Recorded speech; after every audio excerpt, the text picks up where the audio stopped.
साथ ही मैं आभारी हूँ अपने शिक्षकगणों व विद्यालय प्रबंधन का, जिन्होंने मुझे इस महान अवसर पर अपने देश के बारे में कुछ बोलने का शुभ अवसर प्रदान किया।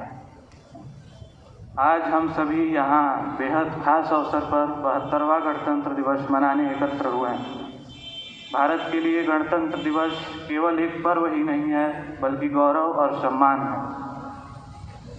यह दिवस प्रत्येक भारतीय का अभिमान है। अनगिनत लोगों की कुर्बानियों के बाद भारत माँ को 15 अगस्त 1947 को आज़ादी मिली, लेकिन उसे स्वतंत्रता का आकार 26 जनवरी 1950 को मिला, क्योंकि इसी दिन हमारे देश का संविधान लागू हुआ था। आज मैं इस गणतंत्र दिवस के शुभ अवसर पर अपने उस देश के बारे में बोलने जा रहा हूँ, जिस देश में पैदा होना ही हमारे लिए बेहद ही अभिमान का विषय है। क्योंकि भारत सिर्फ एक भूमि का टुकड़ा नहीं है, भारत लोगों का समूह मात्र नहीं है, भारत बहती हुई नदियों का नाम नहीं है, भारत एक भौगोलिक सीमा नहीं है, भारत तो एक भाव है। भारत आत्मा की तरह हमारे शरीर में बसता है और भारत देश नहीं है, भारत हमारे प्राण है। और उस भारत पे बोलने के लिए आज मैं आप लोगों के बीच खड़ा हूँ। भारत का मानचित्र जो हमें प्रेरणा देता है कि हम उस देश के वासी हैं जिस देश में अनूठी संस्कृतियों का अनुपम संगम है, जहाँ ये कहा जाता है कि अगर 2 कोस पे भाषा बदलती है तो 4 कोस पे वस्त्र बदल जाते हैं। संस्कृतियाँ बदलती रहती हैं, लेकिन अनेकता में एकता, इससे बड़ी कोई मिसाल हो नहीं सकती जो इस देश की है। भारत की संस्कृति कितनी प्राचीन है। भारत की संस्कृति के सबसे प्राचीन उदाहरण है हमारे वेद, हमारे वो 4 वेद जो सारी दुनिया को प्रेरणा देते रहे हैं: अथर्ववेद, यजुर्वेद, सामवेद, ऋग्वेद। भारत ने सिर्फ दर्शन और अध्यात्म के क्षेत्र में ही दुनिया को राह नहीं दिखाई, वरना विज्ञान एक ऐसा विषय है जिसमें अगर भारत ने पहल नहीं की होती तो आज हम अंतरिक्ष तक नहीं पहुंच सकते थे। शून्य जिसकी खोज भारत ने की, आर्यभट्ट यहाँ हुए।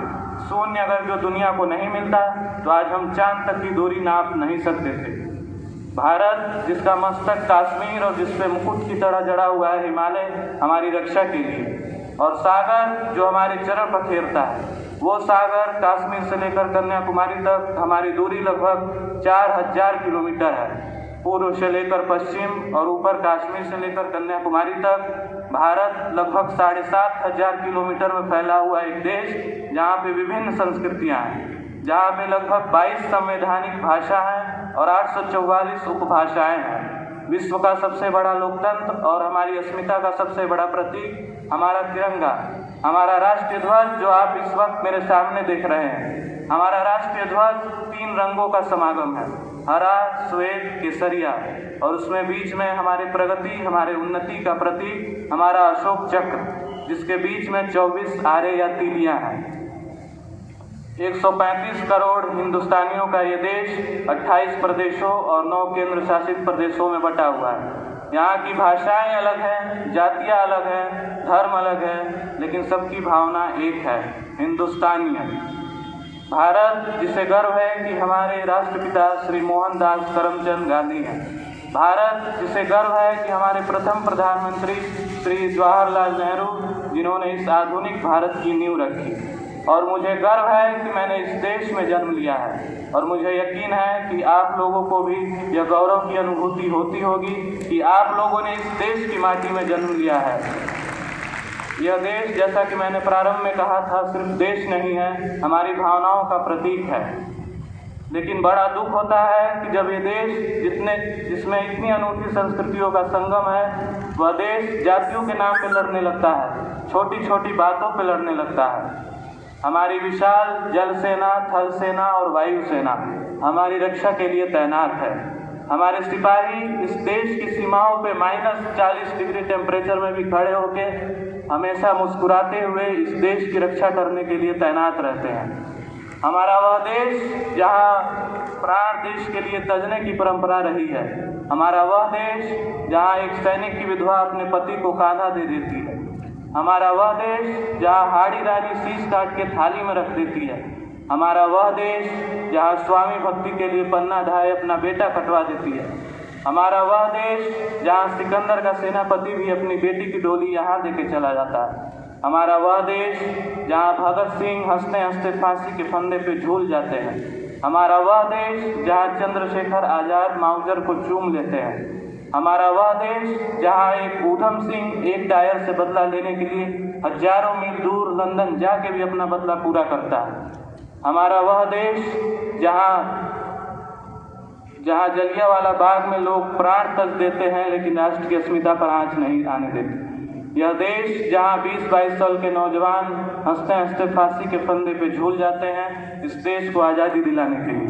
और यह देश सिर्फ देश नहीं है, हमारी आत्मा है।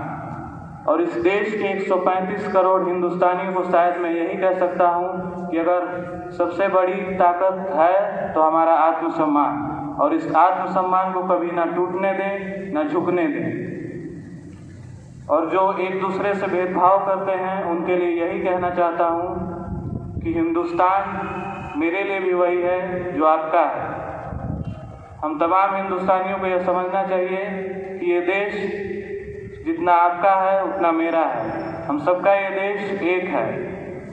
अंत में उनके लिए कुछ कहना चाहता हूँ जो समय की कमी के कारण अपने द्वारा किए गए तैयारियों को प्रदर्शित नहीं कर पाते, अपने द्वारा किए गए तैयारियों को नहीं बोल पाते।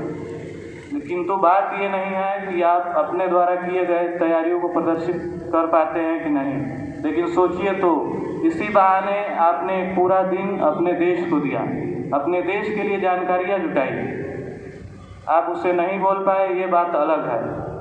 आप तमाम अपने लोगों के लिए और अपने लिए तो समय निकाल लेते हैं, लेकिन आपने गणतंत्र दिवस पर अपने देश के बारे में कुछ बोलने के लिए समय निकाला जिसमें आपने तैयारियां की। आप उसे नहीं बोल पाए ये बात अलग है, लेकिन उस देश के लिए जानकारियां जुटानी जरूरी थी जिस देश में आप रहते हैं।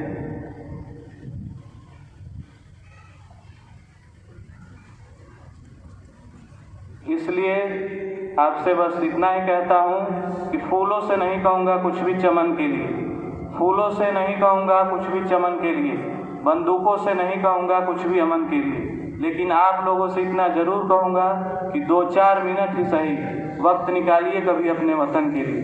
जय हिंद, जय भारत।